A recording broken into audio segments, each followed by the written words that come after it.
আলাইকুম। কোথায় যাচ্ছি? বাবুকে নিয়ে টিকা দিতে যাচ্ছি। 16 মাসের টিকাটা পাবে, এটার কথা কিন্তু আমার মনেই নেই। বাবুর কিন্তু এখন 18 মাস চলে। তো একটু আগে ফোন দিল কেন্দ্র থেকে যে আপনার বাচ্চা টিকা পাবে, টিকা দিয়ে যান। আমার তখন মনে হলো, আর বাবু ঘুমাচ্ছিল, ওকে নিয়ে খুব তাড়াতাড়ি করে জলদি চলে আসছি। দেখেন এখনো বাবু ঘুমিয়ে আছে। এদিকে আবার আমার বড় মেয়েটার পরীক্ষা চলতেছে, ওকে নিয়ে স্কুলে গিয়েছিলাম। ওখান থেকে আসছি 11:30 বাজে। এসে বাবুকে ঘুম পাড়ালাম, রান্না করব, কিন্তু আর হয়নি। রান্না করার আগেই ফোন আসছে, তো রান্না এইভাবে রেখে চলে আসছি। এখন প্রায় 12টার মতো বেজে গেছে।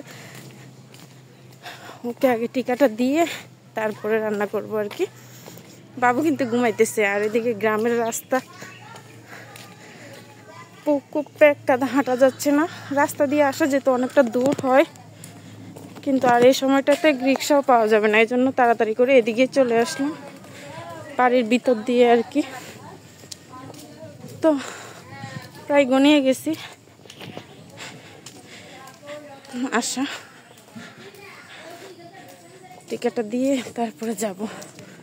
ওকে, টাকা আমার দিকে টাকা টাকা টাকা টাকা টাকা টাকা টাকা টাকা টাকাও।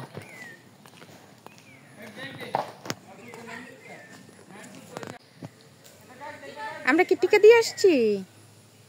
আমার মা টিকা দিয়ে আসছে। আমার মা টিকা দিয়েছে। কান্না করছো? কান্না করছো? ব্যথা পাইছো? বলো বলো বলো। ব্যথা পাও নাই? যখন টিকা দিছে তখন কান্না করছে, এখন কিন্তু হাসতেছে। তবে জ্বর আসবে, অসুখ হবে। আজকেরটাই শেষ, মানে 16 মাসের টিকাটা একটা শেষ টিকা, ভ্যাকসিন শেষ। আম্মু আম্মু এদিকে তাকাও। হাসো, হাসছো? তুমি হেঁটে যেতে পারবা? কাদা, হেঁটে যেতে পারবা? না, আমি যেতে পারবো। দেখছো কাদা কাদা। তুমি হাঁটতে পারবে না? কেন হাঁটতে পারবে না? কেন কেন বলো, কেন হাঁটতে পারবে না বলো? বেবি কই? কই বেবি? এই যে বেবি, এই বেবি, বেবি বলো।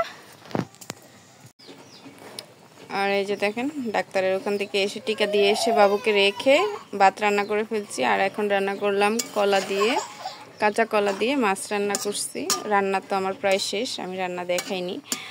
তো এখন রান্না চুলাতে রেখে আমি চলে যাব গাটলাতে। থালা বাসন আছে কিছু, সেগুলো ধুইব। কাপড় আছে বাবুর, সেগুলো ধুইতে হবে। আর বাবুদেরকে গোসল করাবো, নিজেও গোসল করব। তো অনেক লেট হয়ে গেছে আসলে, এই জন্য তাড়াহুড়া করে রান্নাটাও সেরে ফেললাম। আর এই যে আমার পাখি দুইটা, আমি নামাজ পড়ছি, হিজাব পড়ছি, সেই দেখে ওরাও হিজাব পড়বে এ করতেছে। আমি যেভাবে মুখ বাঁধি সেভাবে মুখ বাঁধবে। তো দুজনকে হিজাব পরিয়ে দিয়েছি, দুজনে বসছে। তো আমার এই পাখি দুইটা, টুনটুনি পাখি দুইটাকে কেমন লাগতেছে অবশ্যই আপনাকে জানাবেন আপনারা। আমার দুটোটা পাখি খুব খুশি। আর এদিকে রাত্রেবেলা, দিনে তো সময় পাইনি, রাত্রেবেলা আচার বানাবো ভাবলাম। আমরা ছিল, তো আমড়াগুলি যে ফেটে গেছে গাছ থেকে পড়ে, এখানে 1 কেজির মতো আমরা নিয়েছি। সেই আমড়াগুলি একটু কেটে নিব, ছিলে নিব সবার আগে আচার বানানোর জন্য। আর এগুলি এমনিতেই খেয়ে ফেলবে, আরো তো আছে আমরা, কিন্তু ভাবলাম যে একটু আচার বানাই, তো আচারটা একটু অন্যরকম হবে।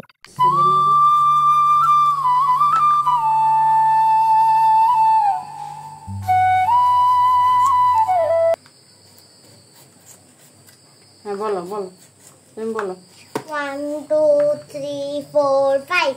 Once I caught a fish, a limb. 6 7 8 9 10. Then I let It go again.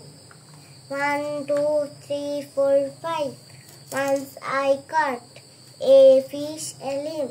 6, 7, 8, 9, 10. Then I let it go. আসলে আমি এখান দিয়ে কাজ করতেছিলাম আর মেয়েকেও পড়াচ্ছিলাম, ও পড়তেছিল, ওর ইংলিশ পরীক্ষা, তো কবিতা মুখস্থ করতেছে। আর এদিকে আমার আমড়াগুলো কিন্তু কাটা হয়ে গেছে, কেটে ভালো করে একটু ফালি করে নিয়েছি যাতে মশলাটা ভালো করে ঢুকে, ধুয়ে পরিষ্কার করে নিলাম। যে ওদের গায়ে একটা আঠা থাকে, ভালো করে ধুইলে ওই আঠাটা থাকে না। তো এখানে আমি একটু হলুদ, তারপরে লবণ আর হচ্ছে গরম মশলা না, এটা হচ্ছে পাঁচফোড়ন মশলা, সেটা দিয়ে ভালো করে মেখে নিব যাতে ফাঁকা ফাঁকায় মশলাটা ঢুকে যায় ভালো করে। আর এই কাজটি হাতের সাহায্যে করলে ভালো হবে, কারণ অন্য কোনো কিছুতে ভালো করে মাখা যাবে না, হাত দিয়ে ভালো করে মেখে নিতে হবে। আর এটা মেখে আমি সাইড করে রেখে দিচ্ছি।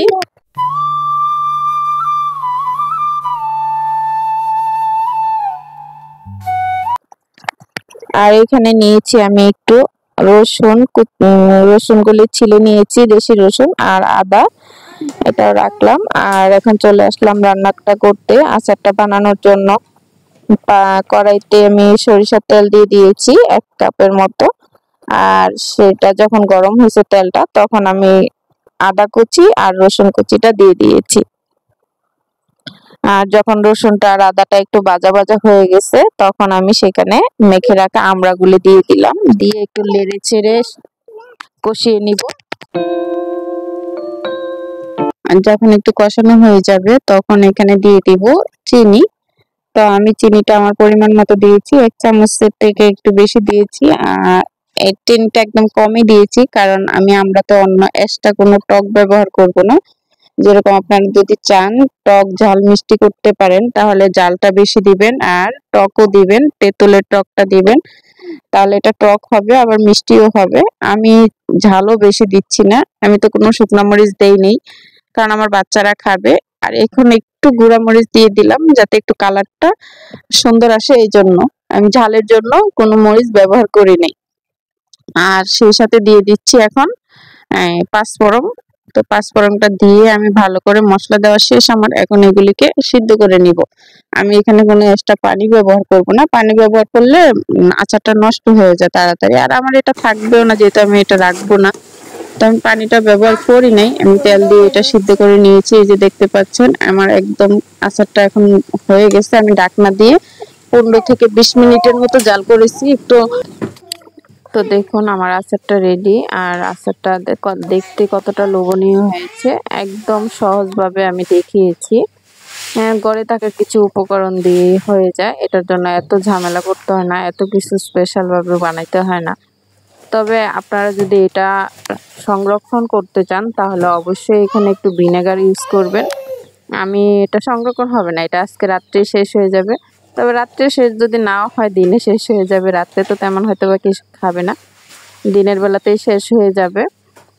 তো যদি সংরক্ষণ করতে চান, তো অবশ্যই একটু ভিনেগার ব্যবহার করবেন, তাহলে আপনারা বছর জুড়ে এটা সংরক্ষণ করতে পারবেন। আর এটা খেতেও দারুণ হয়, একদম নরম হয়ে গেছে, তো দেখতেই অনেকটা লোভনীয় লাগছে।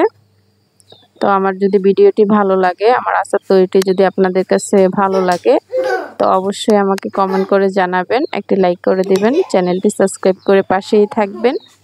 আর যদি এরকম ভিডিও আরও দেখতে চান, সেটাও আমাকে জানাবেন। তো আজকে এই পর্যন্তই, ভালো থাকবেন, সুস্থ থাকবেন, আল্লাহ হাফেজ।